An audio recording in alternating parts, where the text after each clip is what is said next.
Hello everyone. Welcome to the channel The Pharmacy Talks. Today in this lecture we are going to discuss about the history of microbiology. So before starting today's discussion, please subscribe to our channel if you're new here and press the bell icon. So let's begin. Microbiology is the study of living organisms of microscopic size. The term microbiology was given by French chemist Louis Pasteur. Microbiology is said to have its roots in the great expansion and development of the biological sciences that took place after 1850. The term microbe was first used by Sédillet in 1878. The history of microbiology can be classified into 4 different eras. They are: Discovery Era, Transition Era, Golden Era, and the Modern Era. Now we'll discuss about them one by one. First is the Discovery Era. Aristotle proposed the spontaneous generation theory. He stated that living organisms could develop from non-living materials. In the 13th century, Robert Bacon described that the disease is caused by a minute seed or germ. Robert Hooke, a 17th century English scientist, was the first to use a lens to observe the smallest unit of tissues he called cells. Soon after, the Dutch amateur biologist Antony van Leeuwenhoek observed what he called animalcules with the use of his homemade microscopes. Leeuwenhoek was the first person to produce precise and correct descriptions of bacteria and protozoa using a microscope he made himself.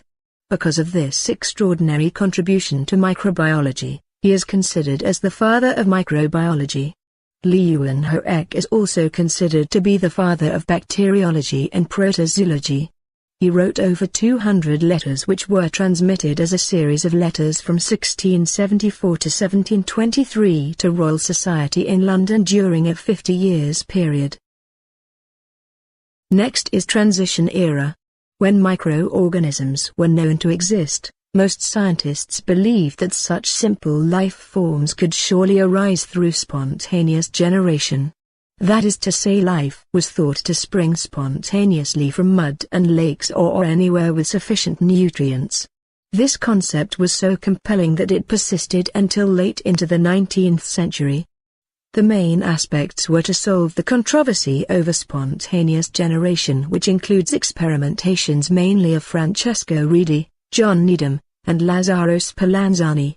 Francesco Redi contributed a lot in the field of microbiology. The ancient belief in spontaneous generation was first of all challenged by Redi, an Italian physician, who carried out a series of experiments on decaying meat and its ability to produce maggots spontaneously. He proved that microorganisms are present in atmosphere. John Needham was probably the greatest supporter of the theory of spontaneous generation which was proposed by Aristotle.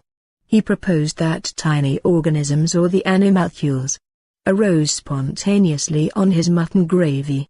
He covered the flasks with cork as done by Redi and even heated some flasks. Still the microbes appeared on mutton broth. Lazzaro Spallanzani was the other scientist who by doing his experiments proved that air carries germ. He was an Italian naturalist who attempted to refute Needham's experiment. He boiled beef broth for longer period, removed the air from the flask and then sealed the container. Followed incubation, no growth was observed by him in these flasks. He showed that the heated nutrients could still grow animalcules when exposed to air by simply making a small crack in the neck. Thus Spallanzani disproved the doctrine of spontaneous generation. Next is Golden Era. The Golden Age of microbiology began with the work of Louis Pasteur and Robert Koch, who had their own research institute. During this period, we see the real beginning of microbiology as a discipline of biology. Louis Pasteur is considered as the father of medical microbiology. The concept of spontaneous generation was finally put to rest by the French chemist Louis Pasteur in an inspired set of experiments involving a goose-necked flask. The discoveries of the principles of vaccination, microbial fermentation and pasteurization were given by him. He was the first to discover vaccines for rabies and anthrax. He was the first to propose germ theory. The discovery of chicken cholera vaccine by Louis Pasteur revolutionized the work in infectious diseases and can be considered as the birth of immunology. He gave the notion of using a weakened form of the disease to provide immunity. He gave the vaccination concept by live attenuated vaccine against rabies. John Tyndall, who was an English physicist, dealt a final blow to spontaneous generation in 1877. He conducted experiments in an aseptically designed box to prove that dust indeed carried the germs. He demonstrated that if no dust was present, sterile broth remained free of microbial growth for an indefinite period even if it was directly exposed to air. He discovered highly resistant bacterial structure, later known as endospore, in the infusion of hay. Prolonged boiling or intermittent heating was necessary to kill these spores, to make the infusion completely sterilized, a process known as Tyndallization. Lord Joseph Lister was a famous English surgeon, is known for his notable contribution to the antiseptic treatment for the prevention and cure of wound infections. He is known as the father of antiseptic surgery. Edward Jenner was an English physician, was the first to prevent smallpox. He contributed a lot in vaccination. The credit for the discovery of this first wonder drug penicillin in 1929 goes to Sir Alexander Fleming of England. He discovered penicillin from Penicillium notatum. Paul Ehrlich gave his contribution in the treatment of syphilis by arsenic. Ehrlich's work had laid important foundations for many of the developments to come, and the use of salvarsan marked the beginning of the era of chemotherapy and the use of chemicals that selectively inhibit or kill pathogens without causing damage to the patient. Next is modern era. By the end of 1900, science of microbiology grew up to the adolescence stage and had come to its own as a branch of the more inclusive field of biology.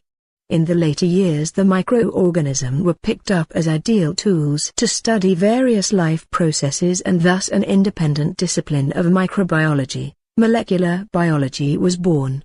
Many Nobel laureates have their huge contribution in the field of microbiology. Von Behring contributed in depth antitox. Ronald Ross in malaria. Robert Koch in tuberculosis. Metinkoff in phagocytosis. Fleming in penicillin. Watson and Crick in the structure of DNA. Holly, Coroner in genetic code. Prisoner in prions. And Brenner, Hurwitz contributed in genetic regulation of organ development and cell death. So that's all for this lecture. Like this video if you found it valuable. Subscribe to the channel if you haven't subscribed yet. At the last. Thank you for watching.